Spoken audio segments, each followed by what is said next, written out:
welcome. I'm the one and only West Coast King, and welcome back to the Orlando City career. And today is going to be the last time we ever mention my colossal mistake where I accidentally erased the last Orlando City career save.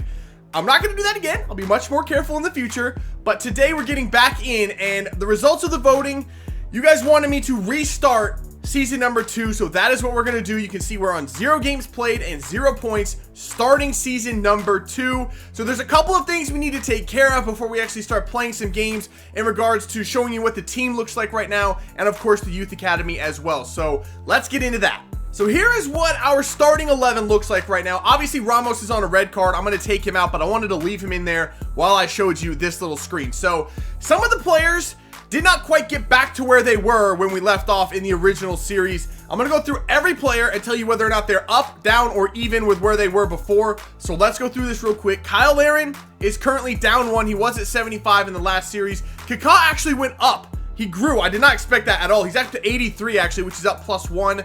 Pulisic is down 2. However, this was the point where we actually started training him last time, so he should grow back to where he was pretty quickly. Nocerino did not grow at all in this one. He's only at 74 instead of 75. Acosta is exactly where he was last time. He's at 70. Molino also exactly where he was as well at 72. Ramos is exactly the same at 70. Seb Hines actually was the only other player to surpass where he was in the last iteration of this series. He's up +1 to 70 overall. Aurelian Collin, I don't remember exactly where he was. He's right around where he was. He was either 71 or 72, so he's pretty close to where he was before. And Vincent is down 1 from 68 to 67. Gonzalez also down 1. On the bench, we have Joshua Gatt, who is currently exactly where he was at 69. Cameron Carter-Vickers, I think, is down 2 from 68 to 66. Swanson took the biggest hit. He's down 3 from 68 to 65. So we'll try to train him up and get him back to where he was as well. Cristo Gonzalez is exactly the same at 68. Higuita is down 2 to 67. Aribi is down 1, and Stadihar is down 1 as well. Further down, we have Breck Shea, who's down 1. Turner is exactly the same. Roquez is the same. Roldan is down 1. Edwards is the same. Heath, same. Glad, down 1. Redding, same. Lariat down 2, I think, and then Bendick and Vinter both also exactly where they were. So the other thing that's looking a little bit different is the Youth Academy, and this is probably the thing I was the most disappointed was losing our Youth Academy that we had, because some of those players looked really, really nice. That right winger, I was really looking forward to getting in, and that 6'7" goalkeeper looked like a monster, but unfortunately, we don't have them anymore, but we do have some good prospects nonetheless. So let's run through these real quick. We have left back Adam Shipp.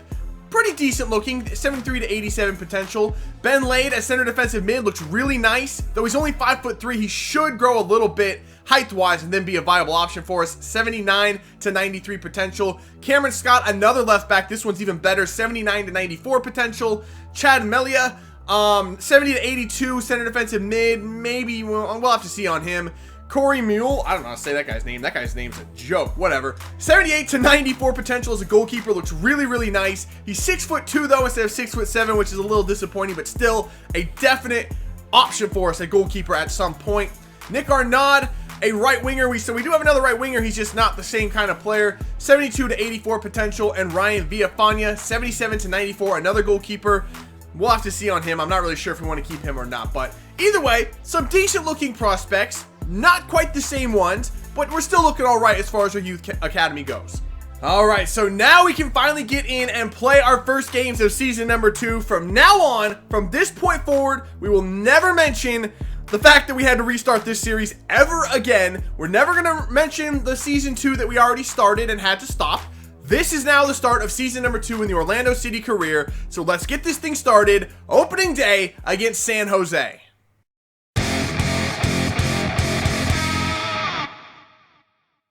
All right, so here we go. Kickoff at the Citrus Bowl. Yes, okay, I'm going to break my own rules one time. I mentioned the last episode or the last iteration of this series. That's the one good thing about restarting is I actually got to rename the stadium to the Citrus Bowl. So we are now at home at the Citrus Bowl. Let's go, boys. All right, good win. Lay it off to Kaká. Lay it off to Kaká. There you go. Kaká had that shot from distance. Good save from Bingham. Man, we're all over San Jose early in this one. And you know what? I'm feeling... Actually, I think that's Nocerino. Let's try to get this ball to Nocerino up top. That's not Nocerino. Good layoff, actually. That worked out even better. Nocerino fires! Save from Bingham again. Guys, we got to find the corners here. Oh, get there. Come on. Oh, we're all over him. Big play. Huge play from Kaká. Kaká, have the shot. Come on. Put it on target. There's the whistle for halftime. It's 0-0. We're having trouble scoring. I know, you might have heard that somewhere before, but still can't score goals. 9 shots, 6 on target, 55% possession, absolutely dominated that first half. And we don't have a single goal to show for it. Not one. We should be up like 4-0 right now. We can't score 1 goal. Oh. Holy crap. No one... I have 4 defenders there. Nobody went to the ball. How does nobody go pick up that ball? Like, if that was me, I would have been closed down in a heartbeat. Jeez, everything's getting blocked. Give it back to Kaká. Kaká.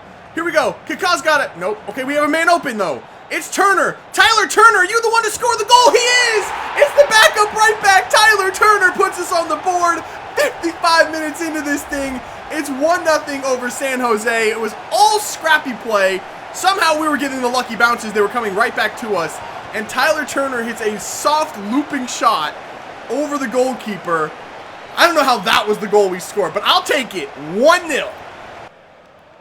There we go. There we go. It's Higuita. Higuita is through. This has got to be a goal. Higuita, lay it across. It's going to be... I think it was Kyle Larin. It was. What was... That was supposed to go all the way across to Molino, and he just dinked it. Whatever. We scored our second goal. Wow, we almost messed that up. 2-0 over San Jose. This one's over. That is the final whistle. This one does come to an end. 2-0 victory for us. We got our first win of the season already in game number 1. That's a good sign. And we're 3 points into this season already. Wow. Not a very good game from us, I wouldn't say. But you know what? We got the result, and that's all that matters. And when I say it wasn't a very good game from us, I don't mean that we didn't play well. We did. We had 13 shots, 10 on target. We were very, very good in that game.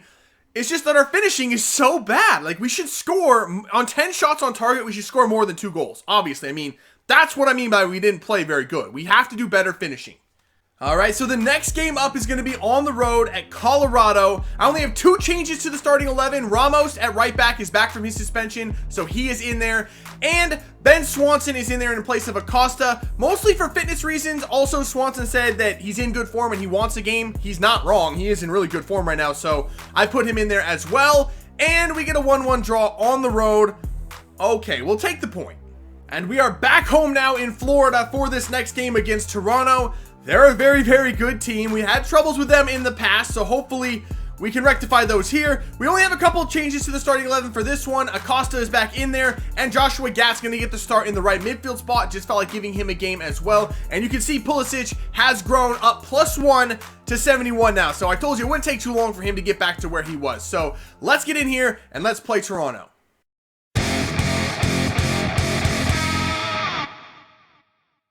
All right, here we go. Kickoff against Toronto coming in.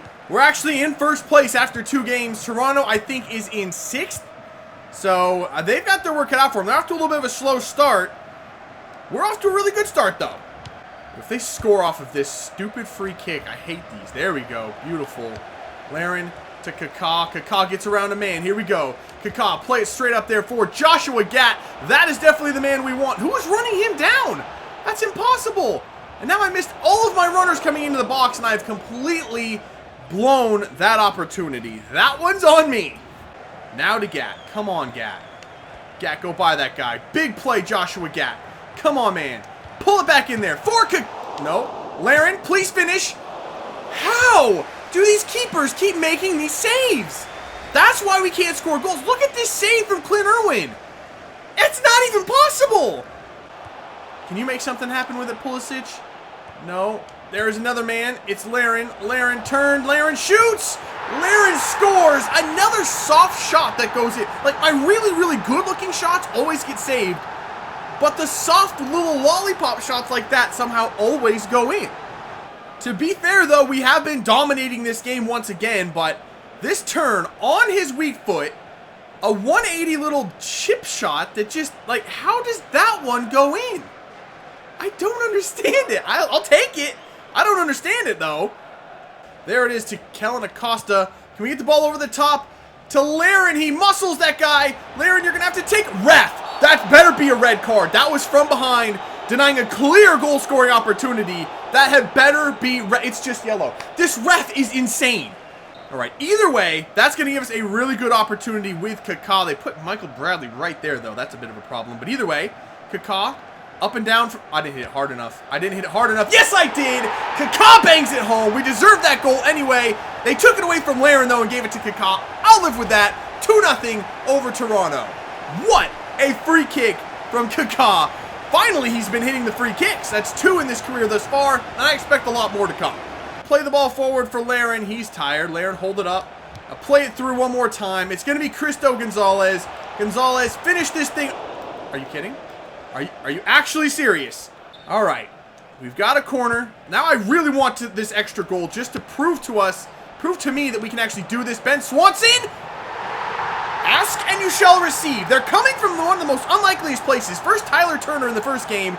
And now Ben Swanson with a long shot. He has like 45 shot power. I don't know how he just put in a long shot, but he did, and it's 3-0. I have no explanation for how this team is doing this, but we are doing it, and it's been nice, I guess. These players that are not expected to score are scoring, so I guess that's good, but we can't rely on that all season. We need our goal scorers to score goals. There is the final whistle, a 3-0 victory over Toronto. Some good performances from unexpected places this episode. I like those players stepping up. And I said our goal scorers have to score goals. Technically they are. Kyle Laren has 2 this episode. Kaká has 1. I mean, I guess that's pretty good from 3 games. So that's not so bad, I guess. So, you know, I'll take it. It's good to see those other players step up as well. All right, we've got 2 more games left this episode, and the first one's going to be away at Philadelphia. I know I said I was never going to simulate another game against Philadelphia. However, we have a lot of really, good games in this episode, so I couldn't play them all. I've decided to simulate this one, and I decided to play the one against Toronto. So we'll simulate this one. I think only one change in there for the starting 11, and that's Molino is back. Yep, that's the only change to the starting 11. So let's see how we do on the road. We lose to Philadelphia. Pulisic scored a goal. That's good. But we gave up 2 goals to Adu in a loss. I hate losing to Philadelphia. I really don't like it. So I've just gotten back a scouting report from our youth scout in the United States, and he has got quite a few good players in this one. But let's have a look through them real quick. We have a goalkeeper, 74 to 94 potential. A goalkeeper, 74 to 94 potential. Center back, probably 75 to 94 potential. And what looks like another center back, 70 to 94 potential. I did not tell him to look for defensive players, yet all he's coming back with is defenders and goalkeepers. So that makes me a little bit nervous because I don't need that many of them, especially since I kind of have my center backs in Hines, Colin, and Cameron Carter-Vickers. But I'm probably going to sign all of these guys. I have a lot of goalkeepers now. That's not good, but at least they'll bring us some money when I do call them up eventually. But I really wish he would find some midfielders and attackers because this is getting a little ridiculous. And now I have just seen in the news that DC United could potentially be the second team now in the MLS in this career to be bought out by a mysterious consortium from the Far East. So they could be the second team, first Philadelphia, now DC, both Eastern Conference teams that could get billionaire buyouts in this career.